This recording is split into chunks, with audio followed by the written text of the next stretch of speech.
और आ रहे हैं कुछ ऐसे जीव जिनके कारण अयोध्या के लोगों पर खतरा बढ़ गया है।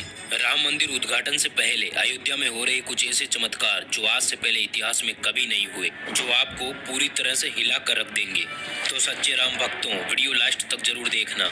अयोध्या राम मंदिर में भगवान श्री राम की मूर्ति की प्राण प्रतिष्ठा के लिए 22 जनवरी को चुना गया है। यह तारीख कोई आम तारीख नहीं है, इसके पीछे बहुत बड़ा रहस्य छुपा हुआ है। सबसे पहले यह जानिए कि आखिर 22 जनवरी को ही इस महान दिन के रूप में क्यों चुना गया। त्रेता युग में भगवान श्री राम का जन्म अभिजीत मुहूर्त में हुआ था। 22 जनवरी सोमवार के दिन मृगशीर नक्षत्र में अभिजीत मुहूर्त का संयोग बन रहा है।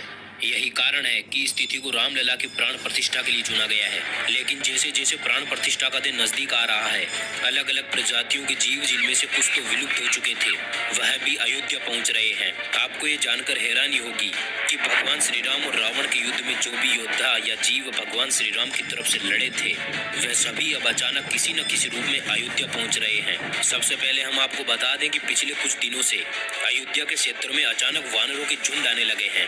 अयोध्या वासियों का कहना है कि इतनी तादाद में वानरों का अयोध्या में आना कोई सामान्य बात नहीं है, और केवल वानर ही नहीं बल्कि भालू जो इस क्षेत्र में देखना अति दुर्लभ है, वह भी अचानक जगह जगह पर दिखाई दे रहे हैं। अयोध्या के लोगों ने पिछले कुछ दिनों में जगह जगह पर भालुओं को देखने की बात कही है, और हम सभी जानते हैं कि रामायण में रावण के विरुद्ध राम जी का साथ भालुओं और वानरों ने दिया था, जो अपने राजा राम के आगमन पर अब फिर से अयोध्या पधार रहे हैं।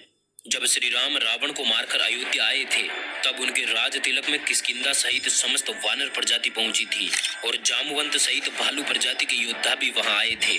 उसके बाद ऐसा कहा जाता है कि भगवान श्री राम ने उन्हें अयोध्या के अधीन न करते हुए स्वतंत्र कर दिया था, जिससे वे फिर से अपने अपने राज्य में रहने लगे। और अब एक बार फिर से इतिहास अपने आप को दोहरा रहा है।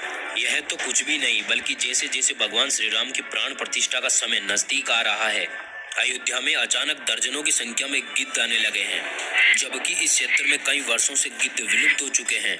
लोगों ने पिछले कई वर्षों में एक भी गिद्ध को इस क्षेत्र के आसपास नहीं देखा था, परंतु पता नहीं कैसे और कहां से अब अचानक बहुत सारे गिद्ध अयोध्या राम मंदिर के आसपास देखे गए हैं, जिनको लोग भगवान श्री राम का चमत्कार मानते हैं और कह रहे हैं कि अब जटायु श्री राम से मिलने आ रहे हैं। दोस्तों, अभी जो अयोध्या के क्षेत्र में घटित हो रहा है, वह कलयुग के इतिहास में आज से पहले कभी नहीं हुआ। अब आगे नागों का रहस्य जानने से पहले भगवान श्री राम के इस पावन मंदिर के इतिहास और इसके बलिदान के बारे में जानना होगा। कहते हैं कि त्रेता युग में भगवान श्री राम की जल समाधि लेने के पश्चात अयोध्या कुछ काल के लिए उजड़ सी गई थी, लेकिन उनकी जन्मभूमि पर बना महल वैसे का वैसे ही था। भगवान श्री राम के पुत्र कुश ने एक बार पुनः राजधानी अयोध्या का पुनर्निर्माण करवाया, और अगली 40 से भी ज्यादा पीढ़ियों तक अयोध्या का अस्तित्व अपने चरम पर था। उसके बाद यह उल्लेख मिलता है कि ईसा के लगभग 100 वर्ष पूर्व उज्जैन के सम्राट विक्रमादित्य ने श्री राम जन्मभूमि पर काले रंग की कसौटी पत्थर वाले 84 स्तंभों पर विशाल मंदिर का निर्माण कराया था। इस मंदिर की भव्यता देखते ही बनती थी। यह मंदिर अपने वैभव के साथ यूं ही खड़ा रहा, परंतु फिर अचानक विदेशी आक्रांताओं के आक्रमण भारत पर होने लगे थे।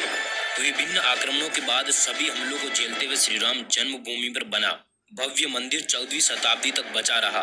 कहते हैं कि सिकंदर लोदी के शासनकाल के दौरान यह मंदिर मौजूद था। 14वीं शताब्दी में हिंदुस्तान पर मुगलों का अधिकार हो गया, और उसके बाद ही राम जन्मभूमि और अयोध्या को नष्ट करने के लिए कई अभियान चलाए गए।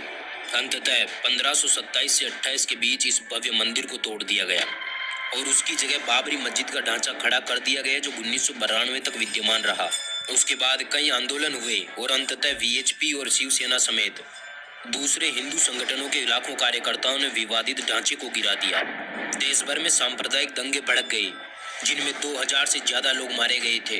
और फिर आखिरकार इतने बलिदानों के बाद वर्ष 2019 में सुप्रीम कोर्ट की 5 जजों की बेंच ने राम मंदिर के पक्ष में फैसला सुनाया। 2.77 एकड़ विवादित जमीन हिंदू पक्ष को मिली और मस्जिद के लिए 5 एकड़ जमीन अलग से मुहैया कराने का आदेश दिया। और आज 2024 तक भगवान श्री राम का मंदिर अयोध्या में अपनी शान से खड़ा है, जहां पर चमत्कार होने का सिलसिला शुरू भी हो चुका है, क्योंकि अयोध्या में पिछले कुछ दिनों से विभिन्न प्राणियों के साथ अलग अलग प्रजाति के असंख्य नाग भी निकल रहे हैं। इन नागों का भगवान श्री राम के साथ एक बहुत ही गहरा रिश्ता है, क्योंकि श्री राम के भाई लक्ष्मण शेषनाग के ही अवतार थे। इसीलिए सभी नाग भी अपने प्रभु श्री राम के दर्शन के लिए अयोध्या लौट रहे हैं, परंतु ये नाग वहाँ किसी को भी काटते नहीं हैं। तो दोस्तों, अगर आपको भी जानकारी पसंद आई और आप भी भगवान श्री राम के सच्चे भक्त हो, तो अभी वीडियो को लाइक करके कमेंट में जय श्री राम लिख दीजिए, और इस चैनल को सब्सक्राइब करके बेल आइकन जरूर